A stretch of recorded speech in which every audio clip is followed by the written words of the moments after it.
रोशनी का कारवां. This podcast is brought to you by Cipla Foundation and Score Foundation. ये है रोशनी, रोशनी, रोशनी का कारवां. रोशनी.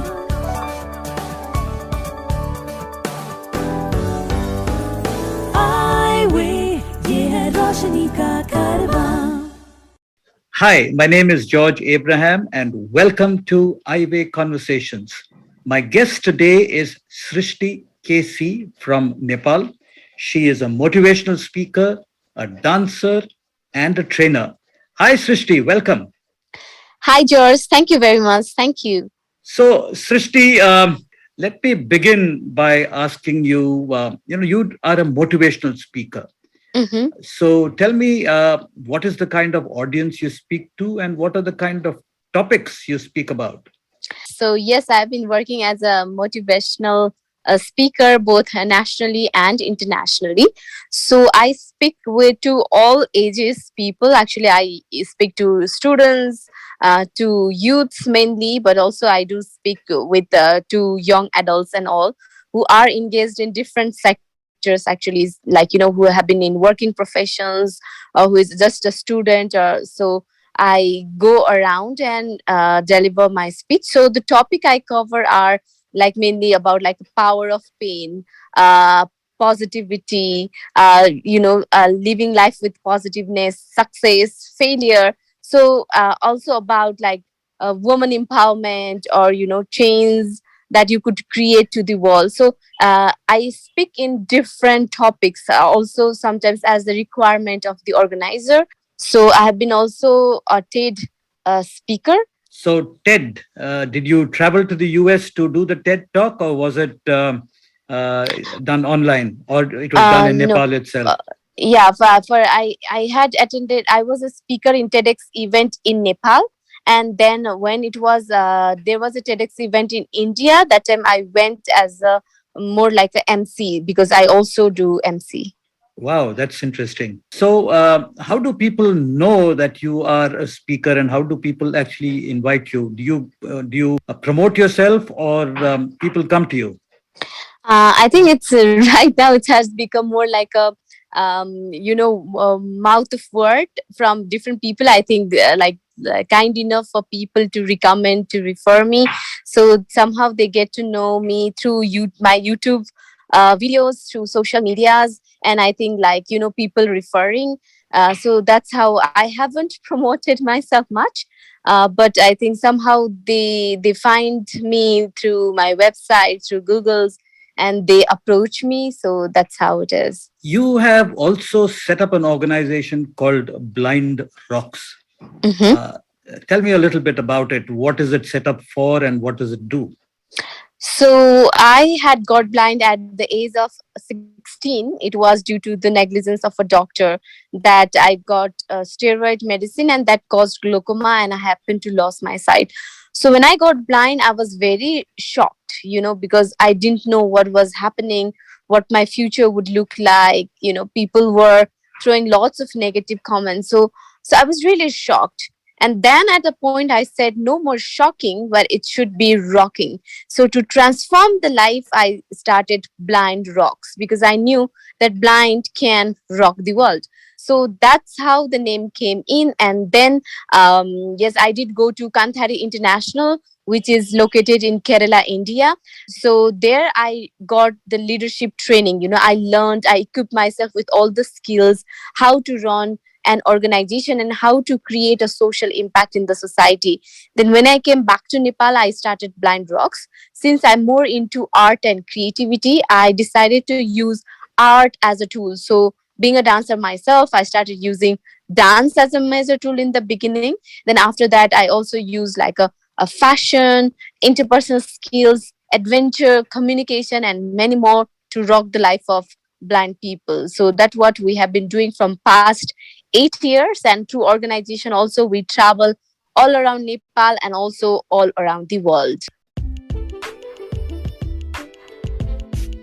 If you know of anyone with vision impairment who needs guidance on living life with blindness, please share the Eyeway National Toll-Free Helpline number 1800-5320-469.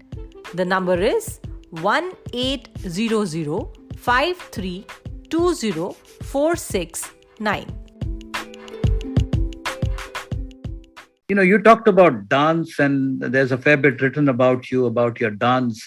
Often it's difficult to comprehend, a blind person getting involved with dance, because dance is essentially very visual. Mhm. So, how did you get interested in dance? And talk us through your experience and career in dancing. Uh-huh. So I always loved dancing from my childhood. Immediately if I heard music, I would just get up and dance. That's how I was. Like from the age of 3, I was on stage, in the schools, in inter-school competitions and all. So when I got blind at the age of 16, people had an opinion that being blind, I'll not be able to dance. So, but my blindness had not taken my dream away, right? Because I still had this dream. I still wanted to dance. This was my passion. So after I got blind, I tried to go to different dancing institutions to learn dance. But this dancing institution were backing out, saying that, like, it's impossible for blind to think of dancing. So they would always suggest me to rather go for music classes and so on. But then I was very determined. I wanted to dance and I wanted to show people that it is a possibility. That's why also I had made dance as a tool for social change in my organization, Blind Rocks. Though I hadn't got chance to learn, I started to use my own imagination because I had seen dance before. So I started choreographing myself. Like, whatever I knew it wasn't up to mark. I knew it wasn't that perfect. But I didn't care. All I cared was I dance. I do my passion. So I continued dancing. I continued performing, and I think that's what finally opened a door for me, where I was hired in one of the reality show of Nepal, which is called Dancing with the Stars. So they were hiring a stars and they would tie us up with a choreographer. So that was a perfect chance for me to learn, because luckily I was hired as a star because I was into activism already. So they hired me from the social field and I was tied up with a choreographer who started to teach me. So it was quite a challenging because I wouldn't see visually, but then I would touch him. He would guide me. And then, yeah, I was able to do challenging moves too. Like, I used to do all those kind of acrobatics moves and a lift and whatnot. And I think it was all because I had a passion and a passion both. And my dance teacher, his name is Kesav Thapa, he also had that passion and passion both to teach me. So I think at the end we showed it that it is a possibility if you give a chance. So that's how I ended up also performing in a reality show. If our listeners want to see any videos of your dance, are they available? And if so, where can they see it? Yes, it is available on YouTube. If you type like Sristi KC, SRISTI, Sristi KC dance, then you will find several dance on YouTube. You've also done a fair bit of academic work in dance. Mhm. Tell us about that. Yeah. So since I always had this passion, so I found this course called Dance Anthropology.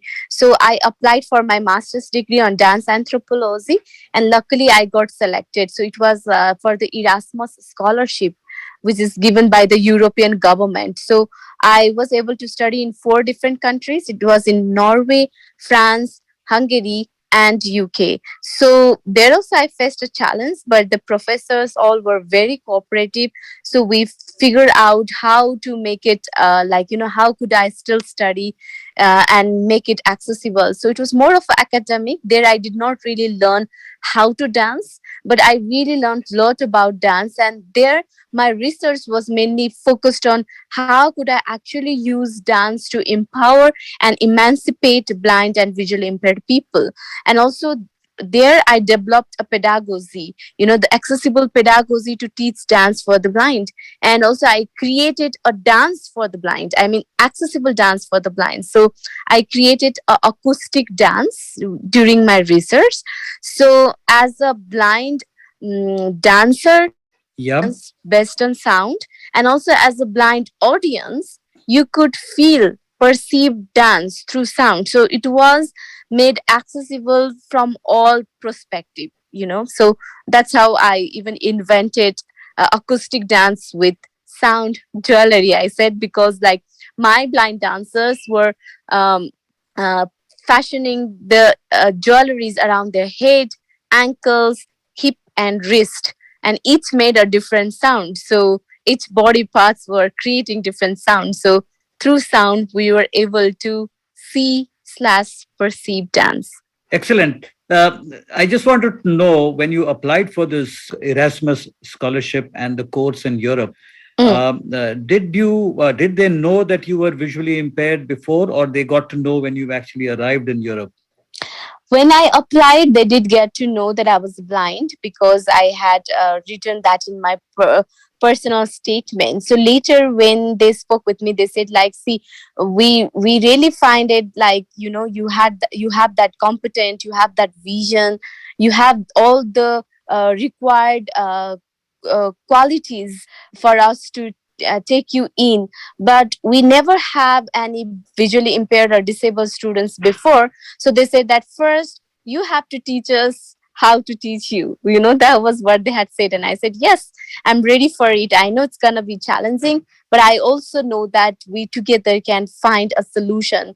So we were very much like we both worked as a problem solver, and then we kept figuring out how to adapt to each module, and we were able to do that as well. At the end I did pass out with distinction mark, and then like they were also happy, and they said like from now onwards we will also be open to take in any students with disability, because we get to know it's not just about adjustment, but it's actually opening up to view things in different perspectives. So that made me quite happy and content. No, this is a very refreshing approach to education where the university also, this is a university, right? Or a college? It's a university. Yeah. So it's very encouraging to note that the university is extremely open to actually experiment and try out new things so that they evolve and grow into a more accessible and more welcoming place of pedagogy and learning. Excellent. Exactly. I also very much appreciated for their approach was like they didn't just take it as like inclusion, just including a blind student in with other students, but then rather they took as an also as an opportunity to try out different things and to see maybe we could actually, innovate and add something new to the existing genres. So you mentioned that you were in four countries, which is basically Norway, Hungary, France, and UK. Yes. So when you applied, did all the four locations were they aware of the fact that you were blind, and did they come together to kind of understand the pedagogy, how to teach you, or each time you went to a new country, you had to go through the exercise again? I mean, though they knew it, but since I was the first student, I had to do it again, right? I mean, in each country, I had to again figure out from scratch. How do I cope with the environment? How do I cope with the course? But since my professors were highly cooperative and very open and very positive, that always gave me a courage and strength to figure out the solution. So yes, I mean I had difficulties and challenges, but their cooperation made me easier to figure out solution because they were always my side and they were always supporting. So I really appreciate and I'm really grateful towards the cooperation of my professors. In India, in Bangalore, there are a couple of organizations where blind people are taught dance, and there are performances also. and they often talk about the touch and feel method of teaching. Mhm. So, was this something that was used also when you were in Europe? Yes, I mainly use touch and feel. For to make my course easier, my professors had helped me to enroll one very good friend. His name is Juan. I would also like to take this opportunity to thank him for being such a cooperative friend throughout my tourist journey.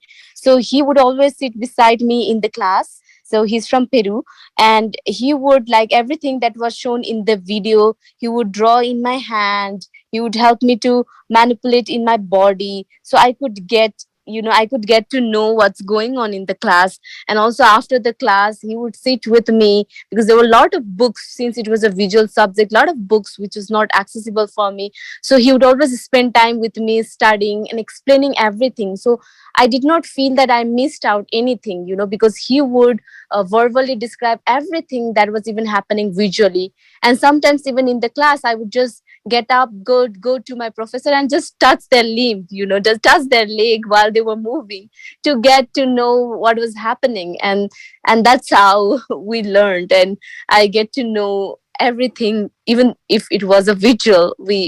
Yeah, we didn't step back to understand anything. So, Juan, was he a kind of a volunteer, or was he hired by the university to support you, He or was was it? hired by the university to support me.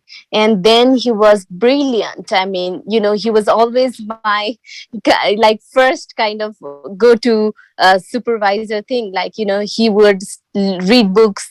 He would explain everything that was happening in class. He would accompany me. So, I mean, I highly appreciate for what he did for me throughout my study. I mean, without him, without my professors, it would be impossible for me to get through the course, because it was very visual and very challenging. But they all helped me to study. So he traveled with you to the four countries, or he was only in the first country?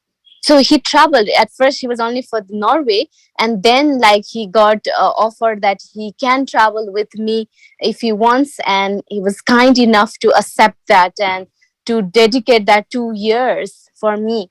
So he traveled with me throughout all the countries. That's very, very interesting and very unique, I must say, and Yes. and quite incredible. When you came back to Nepal, uh, this new awareness of dance and the art form, you Mhm. said you used it in your blind Yes. rocks campaigns. So Yes. tell us a little about how do you use dance to actually implement your agenda of social inclusion and social awareness. So for my own blind participants, I teach dance. Now we have also other professionals who teaches dance to them through touch and all, and then we perform in different platforms, so that, like, it creates an awareness among the people. But beside, what we also do is we also teach dance to non-disabled people. So but when they come, we also, like, sometimes blindfold them. So it's kind of reverse inclusion. What I mean that with that is, like, we bring them to our world to experience our world in a complete positive way. So, like, to make them understand that, like, when you can't see is actually when you activate your other senses, and then you can explore your other senses and enjoy. So that's the message we want to give to them. So we blindfold them and make them dance with us and get their experience. And then often they say, like, wow, I had never realized that actually, I always thought to be blind is to be in darkness, but it's not true. Actually, to do not to see and to be focused and enjoy opens up different way of seeing the world. So, and that's quite rewarding for us, for to make people understand that, to be blind is not horrible. It's actually just different way of being, and it's beautiful in its own way. So that's the message we carry. And you are also a trainer. So Yes. tell me a little about what do you do as a trainer? Is it just dance, or there are other areas of training also that you undertake? I do other trainings also. I do teach dance also. But apart from it, since I'm a speaker, I do train on public speaking. I also train blind people how to make up, because we are into fashion. So makeup, and I teach blind about colors, different communication skills, including interpersonal skills, personality development, capacity building, confidence building, and many more. And I do this training not only for blind, but also for the non-disabled people. To support our work with the blind and visually impaired, you can visit the donate page on our website www.scorefoundation.org.in. Please note www.scorefoundation.org.in. You lost your eyesight when you were 16, and you must have been in school or just about finishing school at that point of time. So, how did you adjust to that? It must have come to you as a shock. And of course, you turned it Yes. into rock later on. But what was that shock to rock process like? I think even when I got blind at the age of 16, I know it came as a shock. I wasn't happy about the situation, what was going on, especially more than my own blindness. It was the negative comments that people were shooting at me, like, I will not be able to do anything. I'll not be able to study anymore. I'll not be able to work anymore. So then deep inside, I had said that before the world decides the life for me, I'm going to decide how I'm going to live my life ahead. So even I had just finished my school.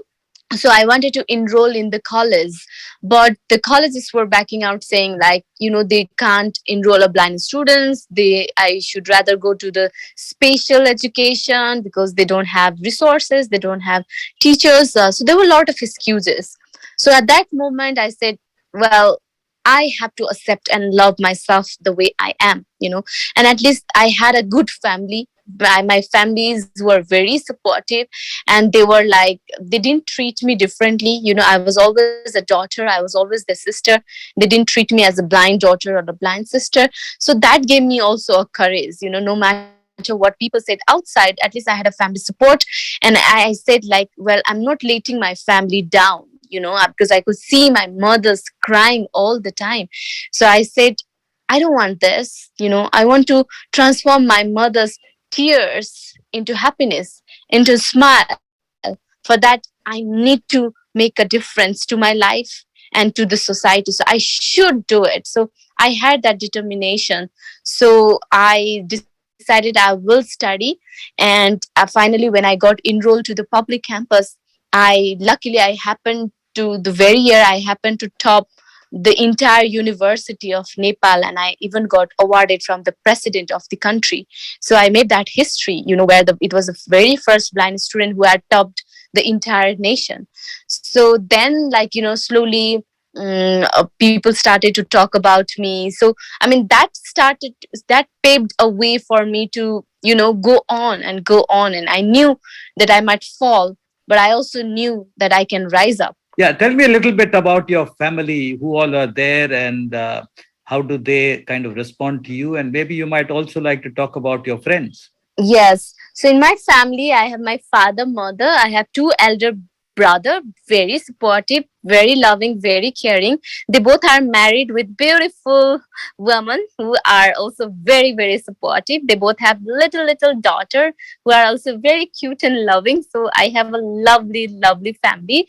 And then now I have a lot of friends. Back then, I had very, very few friends because a lot of them backed out.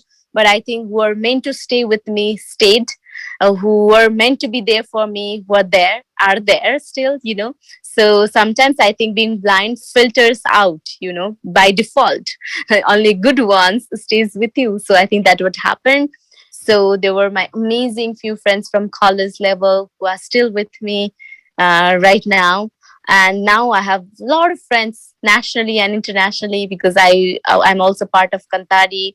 Then from there I got lot of international friends. Now whenever I travel to any country, I can always say, oh, I know someone there, because Kantari was such a diverse environment to study and live in. So yeah, now I have a lot of people for whom I have to give my gratitude. Sristi, it's lovely speaking with you, lovely getting to know you, and wish you the very best. Take care. Thank you so much, George, for inviting me and helping me to spread my thoughts to the greater community. I hope our path will cross sometime soon. Thank you so much, George. Thank you. Eyeway, ये है रोशनी का कारवां. This podcast was brought to you by Cipla Foundation and Score Foundation. ये है रोशनी, रोशनी, रोशनी का